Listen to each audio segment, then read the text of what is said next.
So ఇప్పుడు మీరు చెప్పారు సార్ అంటే తిన్న వెంటనే కొంతమంది మోషన్కి వెళ్ళిపోతూ ఉంటారని. సో అది ఓన్లీ బ్యాక్టీరియా ఎక్కువ అవ్వడం వల్లనా? లేకపోతే అంటే బ్యాడ్ బ్యాక్టీరియా ఎక్కువ అవ్వడం వల్ల ఇంకేమైనా రీజన్స్ ఉండుండొచ్చా సార్? చాలా వరకు మనకి ఇంటర్నల్‌గా అల్సర్స్ గానీ, ఐబీడీ అల్సరేటివ్ కొలైటిస్ ఉన్నా కూడా మనకి మోషన్స్ అనేది పదే పదే రావచ్చు. అర్జెన్సీ ఉండే అవకాశం ఉంటది. తిన్న వెంటనే ఎళ్ళాల్సిన అవసరం ఉంటది. ఇది ఓన్లీ బ్యాక్టీరియల్ ఇంబాలెన్సే కాకుండా వేరే డిసీజెస్‌లో కూడా ఈ సిమ్టమ్ గమనిస్తాం. వేరే సిమ్టమ్ అంటే ఇరిటబుల్ బవల్ సిండ్రోమ్ అని ఉంటుంది. ఇందాక మనం డిస్కస్ చేసినట్టు ఐబీఎస్‌లో కూడా చాలా కామన్‌గా మనం అబ్జర్వ్ చేస్తాం. తిన్న వెంటనే ఎళ్ళాల్సిన అవసరం, అర్జెన్సీ, ఆపుకోలేకపోవడం, పదే పదే కొంచెం కొంచెం ఎళ్ళాల్సిన అవసరం, ఎన్నిసార్లు వెళ్ళినా కూడా ఇంకా మన కడుపు ఇంకా క్లియర్ అవ్వలేదు అనే ఫీలింగ్ రావడం, ఇలాంటి లక్షణాలన్నీ ఉంటే ఇది ప్రాబబ్లీ ఇరిటబుల్ బవల్ సిండ్రోమ్ అని అనుకుంటాం, not just gut bacterial imbalance. అదే కాకుండా కొంతమందికి అల్సరేటివ్ కొలైటిస్ ఉంటుంది. ఆర్ మన పెద్ద పేగు లాస్ట్ భాగం రెక్టంలో ఏదైనా డిసీజ్ ఉన్నప్పుడు, అల్సర్ ఉన్నా ఏమున్నా కూడా ఫ్రీక్వెంట్గా వెళ్ళాల్సిన అవసరం వస్తుంది. సో దీన్నే increased gastrocolic reflux or urgency అని అంటాం. ఓకే సార్, నార్మల్గా స్టొమక్ పెయిన్లో కొన్ని టైప్స్ ఆఫ్ పెయిన్స్ ఉంటాయి. ఈ ఎపిడైటిసా ఏం సార్ అది? అపెండిసైటిస్. యా సార్, నార్మల్గా స్టొమక్లో డిఫరెంట్ టైప్స్ ఆఫ్ మనకి స్టొమక్ పెయిన్స్ వస్తూ ఉంటాయి. ఈ 24/7 స్టొమక్ పెయిన్ అంటే వెంటనే ట్రీట్ చేయాలని చెప్పేసి అని అంటూ ఉంటారు. సో అంటే అది వచ్చేక ముందు మనకి ఏమైనా సిమ్టమ్స్ చూపిస్తుందా సార్? మనకి కడుపు నొప్పి కొన్నిసార్లు చాలా పెద్ద ఎమర్జెన్సీ అవ్వచ్చు. సివియర్ కడుపు నొప్పి వచ్చినప్పుడు మనము ఎప్పుడు దేని కాజ్ అనేది మనం ఎలా గమనిస్తామంటే, ఒకవేళ నొప్పి కనుక పొట్టలో కుడివైపు కింద భాగంలో వస్తే చాలా తీవ్రంగా ఉండడము, వాంతులు రావడం, మామూలు మెడిసిన్స్తో తగ్గలేకపోవడం అన్నప్పుడు మనము అపెండిసైటిస్ ఏమైనా ఉందా అనేది సస్పెక్ట్ చేస్తాం. అదే పై పొట్టలో తీవ్రమైన నొప్పి కొన్ని గంటల పాటు ఉండడం, వెనక్కి వెళ్ళడం, వాంతులు అవ్వడం, ఇలాంటివి గమనిస్తే ప్యాంక్రెటైటిస్ కానీ లేదా గ్యాల్ బ్లాడర్లో స్టోన్స్ ఏమైనా ఉన్నాయా అనేది మనం సస్పెక్ట్ చేస్తాం. ఇలా కాకుండా ప్యాంక్రెటైటిస్, గ్యాల్ బ్లాడర్లో స్టోన్స్, అపెండిసైటిసే కాకుండా పేగులకు సంబంధించిన నరాలు, రక్తనాళాలు బ్లాకేజ్ అయినా కూడా తీవ్రమైన నొప్పి తిన్న వెంటనే రావడము గమనిస్తూ ఉంటాం. దీన్ని మిసెంట్రిక్ ఇష్కిమియా అంటాం. ఇవి మన ఎమర్జెన్సీ అబ్డామినల్ పెయిన్ యొక్క కొన్ని కారణాలు, దాని లక్షణాలు. ఓకే సార్, నార్మల్గా ఇప్పుడు చాలామంది యంగ్స్టర్స్ ఎక్కువ జిమ్లో టైం స్పెండ్ చేస్తున్నారు. సో వాళ్ళు ఆ బాడీని మెయింటైన్ చేయడానికి హెవీ ప్రోటీన్స్ తీసుకుంటూ ఉన్నారు. ఆ హెవీ ప్రోటీన్స్ తీసుకోవడం వల్ల మన గట్ ఏమైనా పాడవుతుంది, అంటే ఈ మోషన్ ప్రాబ్లమ్స్ కానీ రావడం ఏమైనా జరుగుద్దా సార్? సో ప్రోటీన్ సప్లిమెంట్స్ ఈ మధ్య చాలా ఎక్కువ అయిపోయినాయి తీసుకోవడం, దాని కన్సంప్షన్. కిడ్నీ డిసీజ్ ఒకవేళ లేకపోతే మాత్రం 1.5 గ్రామ్ పర్ కేజీ వరకు తీసుకోవడం ప్రాబ్లం లేదు. And me intensity of work out బట్టి కొంచెం ఎక్కువగా తీసుకోవచ్చు. కానీ తీసుకున్న వాళ్ళు మా దగ్గరికి తరచుగా వచ్చి చెప్పే కంప్లైంట్ ఏంటంటే బ్లోటింగ్, ఉబ్బరం ఉండడం. ఒకేసారి సడన్గా హై ప్రోటీన్ లోడ్ని మనం జీర్ణ వ్యవస్థకి ఇస్తే అది డైజెస్ట్ చేయలేకపోతుంది. సో మేము అందుకనే గ్రాడ్యువల్గా ఇంక్రీజ్ చేయమని చెప్తాం. సో ఫస్ట్ కొంచెం పెంచి నిదానంగా ఓవర్ ఒక 2-3 వీక్స్లో మీ బాడీ అడ్జస్ట్ అయ్యేలాగా ప్రోటీన్ కంటెంట్ అనేది పెంచుకుంటూ పోవడం మా సజెషన్. అదే కాకుండా ప్యూర్ వే ప్రోటీన్ తీసుకోవడం బెటర్.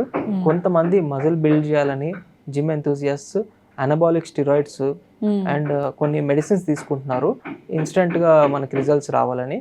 దానివల్ల చాలా వరకు సైడ్ ఎఫెక్ట్స్ ఉంటున్నాయి. అండ్ లివర్ డ్యామేజ్ కానీ లివర్ ఫెయిల్యూర్ కూడా చూసాము ఈ అనబాలిక్ స్టిరాయిడ్స్ వల్ల. సో ఎంతవరకు అవి అవాయిడ్ చేస్తే అంత బెటర్. సార్, నార్మల్గా అంటే ఇప్పుడు థమ్స్అప్ అంత మంచిది కాదు అని చెప్పేసి చాలామంది అవాయిడ్ చేసి బయట దొరుకుతున్న లెమన్ సోడా అని చెప్పేసి సోడా తాగుతూ ఉంటారు. సో సోడాకిను థమ్స్అప్కి ఏం డిఫరెన్స్ సార్? అంటే రెండు ఒకటేగా వర్క్ చేస్తాయి? అంటే సోడా ఎలా తయారు చేస్తారని మనకు తెలియదు. దాని ఇంగ్రీడియంట్స్ ఒక్కొక్కరు ఒక్కొక్కలా చేస్తున్నారు. బేసికలీ కార్బోనేటెడ్ డ్రింక్స్ అంటే ఈ గ్యాస్ ఉన్న డ్రింక్స్ అనేవి ఎందుకు మేము రికమెండ్ చేయము అంటే హై షుగర్ కంటెంట్. సోడాలో అయినా థమ్స్అప్లో అయితే ఇంకా విపరీతంగా ఎక్కువ షుగర్ కంటెంట్ ఉంటుంది. ఆర్టిఫిషియల్ స్వీట్నర్స్ ఉంటాయి అండ్ మల్టిపుల్ ప్రాసెసింగ్ ఏజెంట్స్ ఉంటాయి which are not good for health. Lemon soda మనం ఒకవేళ మీకు అంతగా తాగాలనుకుంటే మనం ఇంట్లో చేసుకున్న సింపుల్ సోడా తీసుకోవడము, లిమిటెడ్ క్వాంటిటీలో షుగర్ సాల్ట్ వేసుకొని నిమ్మకాయ రసం తీసుకోవడం బెటర్ అండి. నార్మల్గా ఇప్పుడు హార్ట్ సర్జరీస్ అయిన వాళ్ళకి కానీ లేకపోతే స్టంట్స్ వేసిన వాళ్ళకి కానీ హార్ట్ సర్జరీస్ తర్వాత గ్యాస్ అనేది ఎక్కువ చూస్తూ ఉంటాం సార్ మనం, ప్రాబ్లం అనేది.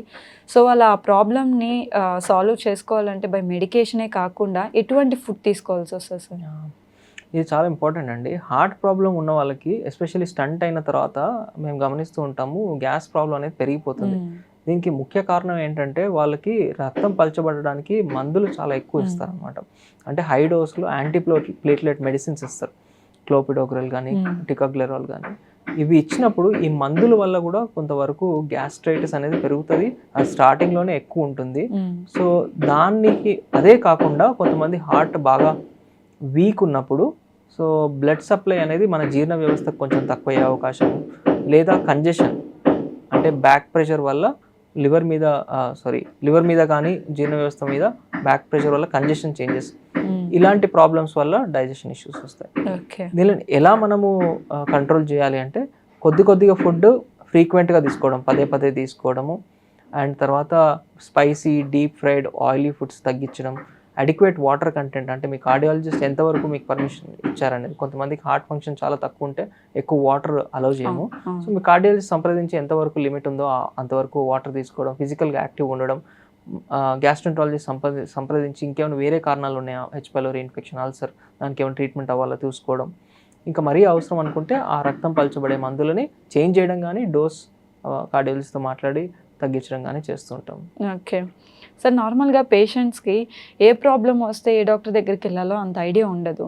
సో ఇప్పుడు ఏదైనా గబనకు స్టమక్ పెయిన్ వస్తుందంటే చాలామంది ఈ ఎంఆర్పి డాక్టర్స్ ఎవరైతే ఆర్ఎంపీ డాక్టర్స్ ఎవరున్నారో వాళ్ళ దగ్గరికి వెళ్ళిపోతూ ఉన్నారు. అండ్ గ్యాస్ట్రోఎంట్రాలజిస్ట్ ఎలాంటి సిచ్యువేషన్లో ఉన్నప్పుడు మనం వచ్చి కన్సల్ట్ అవ్వాల్సి వస్తుంది సార్? అంటే ఇంపార్టెంట్ ఎందుకు అంటే మనకి కరెక్ట్ టైంలో కరెక్ట్ డాక్టర్ దగ్గరికి రీచ్ అవ్వడం అనేది చాలా ఇంపార్టెంట్ అండి. అన్ఫార్చునేట్లీ మా దగ్గరికి రీచ్ అయ్యేలోపు ఫస్ట్ వాళ్ళు ప్రైమరీ హెల్త్ కేర్, తర్వాత సెకండరీ, తర్వాత టెర్షరీ, తర్వాత ఊర్లో ఉన్న వాళ్ళు పాపం యాక్సెస్ లేని వాళ్ళు మా దగ్గరికి వచ్చేంత వరకు ఆల్రెడీ డిసీజ్ అనేది బాగా అడ్వాన్స్ అయిపోతుంది. ఫర్ ఎగ్జాంపుల్ ప్యాంక్రియాటిస్ కానీ, లివర్ డిసీజ్ కానీ. సో మీకు ఎటువంటి లక్షణాలు ఉన్నప్పుడు మీరు గ్యాస్ట్రోఎంట్రాలజిస్ట్ని సంప్రదించాలంటే మీకు ఈ అసిడిటీ కానీ గ్యాస్ట్రిక్ సమస్యలు ఎక్కువ కాలంగా ఉన్నాయి, కొన్ని వారాలుగా ఉన్నాయి, అండ్ తగ్గట్లేదు, మీకు రొటీన్ మెడికేషన్స్తో టెంపరీ రిలీఫ్ మాత్రమే వస్తుంది అన్నప్పుడు, లేదా అలార్మ్ సిమ్టమ్స్ ఉన్నప్పుడు, ఫర్ ఎగ్జాంపుల్ బరువు తగ్గిపోవడం, మింగడానికి ఇబ్బంది, తర్వాత కడుపులో నొప్పి, మలబద్ధకం ఎక్కువ రోజుల నుంచి ఉండడం, విరోచనాలు, ఇట్లాంటి లక్షణాలు ఉన్నప్పుడు వెంటనే స్పెషలిస్ట్ని కన్సల్ట్ చేయడం వల్ల మీకు ప్రాపర్ ట్రీట్మెంట్, ప్రాపర్ ఇవాల్యుయేషన్ అనేది స్టార్టింగ్లోనే చేయడం వల్ల మీరు టైం అనేది సేవ్ చేయొచ్చు అండ్ కాంప్లికేషన్స్ని కూడా ప్రివెంట్ చేయొచ్చు. అదే కాకుండా అల్ట్రాసౌండ్లో ఫ్యాటీ లివర్ ఉన్నప్పుడు ఇది అందరికీ ఉండేదే కామన్ అండ్ నెగ్లెక్ట్ చేయకుండా ఫర్దర్ టెస్ట్ చేయించుకోవడం కోసం స్పెషలిస్ట్ని కలవడం వల్ల మీ లివర్ హెల్త్ని ప్రొటెక్ట్ చేసుకోగలుగుతారు. సార్, ఇందాక మనం డిస్కషన్ చేసినప్పుడు మీరు ఎండోస్కోప్ గురించి ఒక మాట మాట్లాడారు. సో ఎండోస్కోప్ అనేది ఎలాంటి సిచ్యువేషన్లో చేస్తారు సార్? ఎండోస్కోప్ అనేది ఒక చిన్న కెమెరా అండి. ఒక పొడవు ఫ్లెక్సిబుల్ ట్యూబ్ ఉంటుంది, జస్ట్ 1 సెంటీమీటర్ విడ్త్ ఉంటుంది. అది మన నోటి ద్వారా ఎలా అయితే అన్నం వెళ్ళే దారిలో అన్నవాహికలోంచి వెళ్తామో అదే దారిలో వెళ్ళి కడుపు యొక్క లోపల పొరని ఎగ్జామిన్ చేస్తాము అండ్ ఫుడ్ పైప్ని చూస్తాం. సో ఇది మనము గ్యాస్ట్రిక్ సిమ్టమ్స్ ఆర్ అసిడిటీ ఉన్నవాళ్ళు, ఎక్కువ కాలంగా ఉన్నవాళ్ళు, మందులతో తగ్గని వాళ్ళు, లేకపోతే ఏదైనా అలార్మింగ్ సిమ్టమ్స్ ఉన్న వాళ్ళకి ఎండోస్కోపీ రికమెండ్ చేస్తాం. ఇది ఒక 5 minutes to 7 minutes పడుతుంది. అండ్ మత్తు అందరికీ కంపల్సరీ కాదు, లోకల్ అనస్థీషియా ద్వారా స్ప్రే చేసి లోపలికి వెళ్ళి వచ్చేస్తాము. మనకి ఎటువంటి ఇబ్బంది ఉండొద్దు అనుకుంటే మైల్డ్ షార్ట్ సెడేషన్ ఇస్తాము. అప్పుడు కొంచెం అన్కాన్షియస్ ఉండి వెంటనే 10-15 minutesతో వచ్చేస్తారు. It's a safe procedure and nothing to worry about it. Sir, చాలా మందికి వామిట్ చేసుకున్నప్పుడు గ్రీన్ కలర్లో వస్తూ ఉంటుంది. దాన్ని వాళ్ళు నెగ్లెక్ట్ చేస్తారు, ఒక టాబ్లెట్ వేసేసుకొని కామ్గా అయిపోతుంటారు. సో గ్రీన్ కలర్లో రావడానికి మెయిన్ రీజన్స్ ఏమై ఉంటాయి సార్? సో గ్రీన్ కలర్గా వామిటింగ్ వస్తుంది అంటే మనకి ఏమన్నా చిన్న పేగులో అబ్స్ట్రక్షన్ అంటే బ్లాకేజ్ ఏమైనా ఉందా అనేది డౌట్ వస్తుందండి. ఎస్పెషల్లీ వీళ్ళకి కనుక దీర్ఘకాలికంగా కానీ సడన్గా కానీ పెయిన్ విపరీతంగా రావడం, కడుపులో ఉబ్బరం రావడం, మోషన్ రాకపోవడం, దాంతోపాటు గ్రీన్ వామిటింగ్స్ వస్తున్నాయి అంటే ఖచ్చితంగా ఇది ఎమర్జెన్సీ. చిన్న పేగు బ్లాకేజ్ ఉన్నట్టు సిటీ స్కాన్ చేసి ఎక్కడుంది బ్లాకేజ్, ఎందుకు ఉంది అని దాన్ని బట్టి ట్రీట్మెంట్ ఇస్తాం. అలా కాకుండా ఇన్ఫ్రీక్వెంట్గా అప్పుడప్పుడు గ్రీన్ వామిటింగ్స్ వస్తున్నాయంటే ఇది ప్రాబబ్లీ మనకి బైల్ రిఫ్లక్స్, అంటే మన బైల్ జ్యూస్ అనేది కడుపులోకి వచ్చి రిఫ్లక్స్ అవ్వడం కానీ, లేకపోతే స్టమక్ ఇంటెస్టైన్ మొటిలిటీ తక్కువ అవడం వల్ల రీగర్జిటేషన్ రిఫ్లక్స్ వచ్చే అవకాశం ఉంది. మల్టిపుల్ రీజన్స్ ఉండొచ్చు. వీళ్ళకి ఖచ్చితంగా మనం ఇవాల్యుయేషన్ చేయాలి, ఎండోస్కోపీ చేసి కారణం అనేది కనిపెట్టాలి. Okay, yeah, so last and final question sir. So good gut హెల్త్ని మెయింటైన్ చేయాలంటే ఎటువంటి ఫుడ్ తీసుకోవాలి సార్? చాలా ఇంపార్టెంట్ అండి. మన gut health not just gut కోసమే కాదు, మన ఎంటైర్ బాడీ హెల్త్ బాగుండాలంటే మన గట్ నుంచే స్టార్ట్ అవుతుంది. సో మీ గట్ హెల్త్ బాగుండాలంటే గట్ బ్యాక్టీరియా బాగుండాలి. సో అలా బాగుండడానికి మీరు చేయాల్సిన స్టెప్స్ ఏంటంటే, ఫస్ట్ థింగ్ ఫైబర్ ఫుడ్ ఎక్కువ తీసుకోవడం.